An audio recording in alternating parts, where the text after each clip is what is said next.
लागा चुनरी में दाग छुपाऊं कैसे। जी हाँ दोस्तों, लागा चुनरी में दाग छुपाऊं कैसे।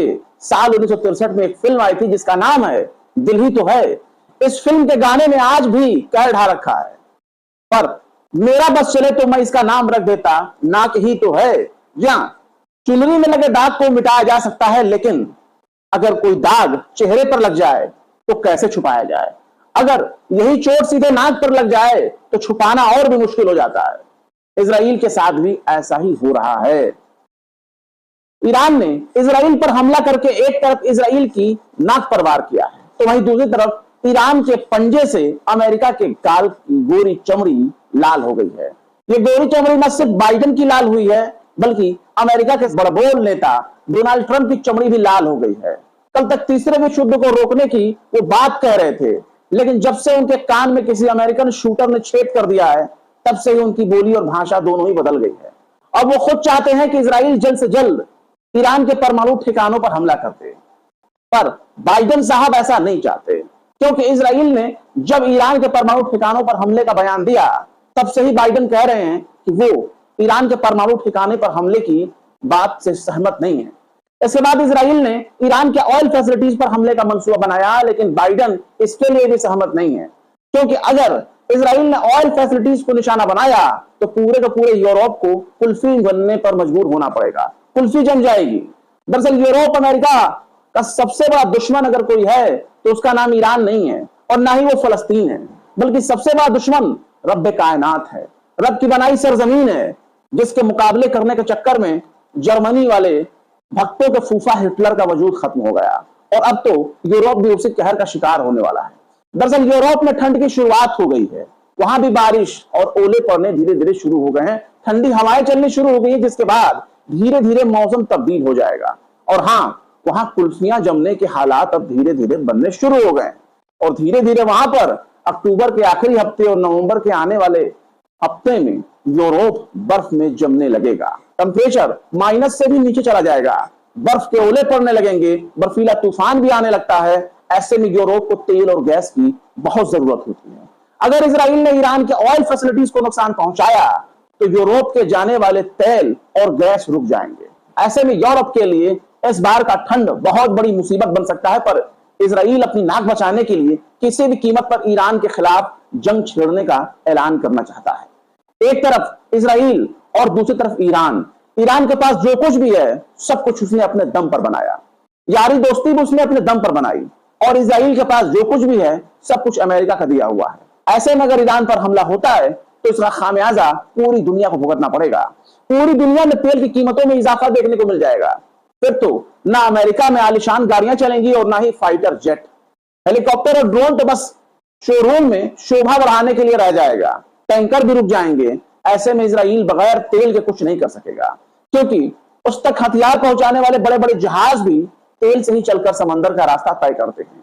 इजराइल खुद की लुटिया डुबोने पर तुला हुआ है, लेकिन सबसे ज्यादा नुकसान अमेरिका को होने जा रहा है। अगर अमेरिका में इलेक्शन सिर पर सवार ना होता और इजराइल की मदद के बगैर जीतना मुश्किल ना होता, तो बाइडेन साहब कब का नेतन्याहू को सत्ता की भेंट चढ़ा चुके होते, नेतन्याहू को सत्ता से पैदल कर चुके होते। अब सुनिए कि अमेरिका तेल के बगैर कैसे नहीं रह सकता, और यूरोप की खाट खड़ी कैसे हो जाएगी अगर इजराइल ने ईरान पर हमला किया। दरअसल शाह फैसल शहीद के दौर में सऊदी अरब ने पश्चिमी देशों को तेल देने पर रोक लगा दिया था, जिसके बाद अमेरिका घुटने पर रेंगने लगा। उस वक्त अमेरिका के पास अपने प्लेन में उड़ान भरने के लिए भी तेल नहीं बचा था।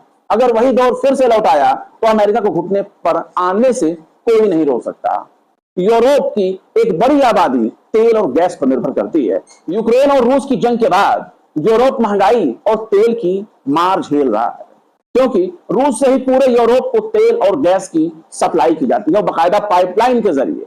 अमेरिका और पश्चिमी देशों की पाबंदियों ने रूस के तेल और गैस को बैन कर रखा है। ऐसे में यूरोप तेल की कमी से बहुत बुरी तरह से पहले ही परेशान है।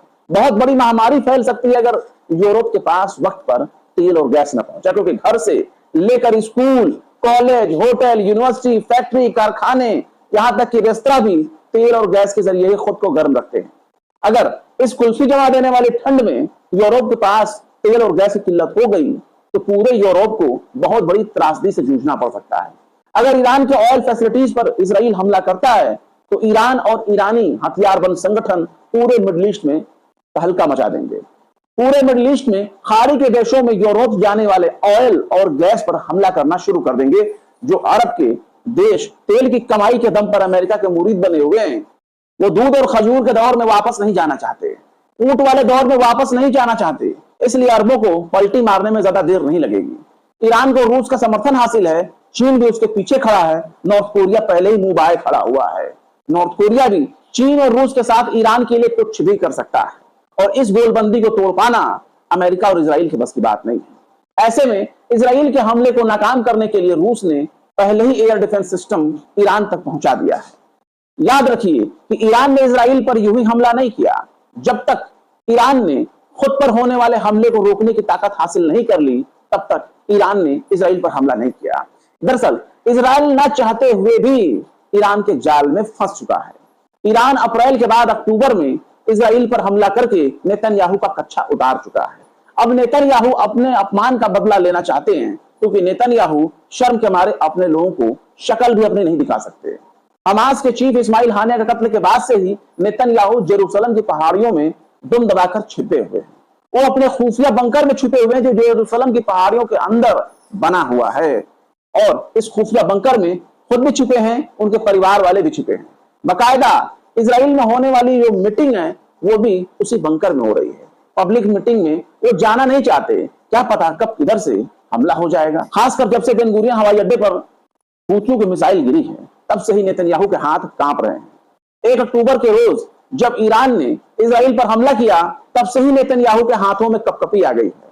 मीडिया में बयान जारी करते वक्त भी नेतन्याहू के हाथ कांप रहे थे, क्योंकि अगर अमेरिका ने उसे हथियार देने में थोड़ी देरी कर दी, या इस जंग के मुहाने में छोड़ दिया, या फिर उस तक वक्त पर हथियार नहीं पहुंचे, तो इजराइल का वजूद खत्म हो जाएगा। खतरे में पड़ जाएंगे नेतन्याहू और नेतन्याहू की कुर्सी, यहां तक कि पूरा का पूरा इजराइल साफ होने का कगार पर पहुंच सकता है।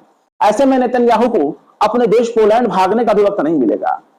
एक एक इजरायली फिर से वही भाग जाएंगे जहां से वो भागकर फलस्तीन पर कब्जा करने के लिए आए थे। अब ऐसे में अमेरिका चाहता है कि इजराइल जल्द से जल्द गोरी चमड़ी पर लगे निशान को मिटाए। अमेरिका अपने चेहरे के निशान को काला पड़ने से पहले ही इस दाग को मिटाना चाहता है, क्योंकि वियतनाम से लेकर अफगानिस्तान तक उसकी नाकामियों के किस्से किताबों में भर चुके हैं। उसके नाकामियों का पहाड़ ऊंचा हो चुका है, क्योंकि अमेरिका में इलेक्शन है और इजराइल अमेरिका का पाला हुआ बच्चा। ऐसे में इजराइल पर ईरान का हमला नेतन्याहू की नाक का सवाल बन चुका है।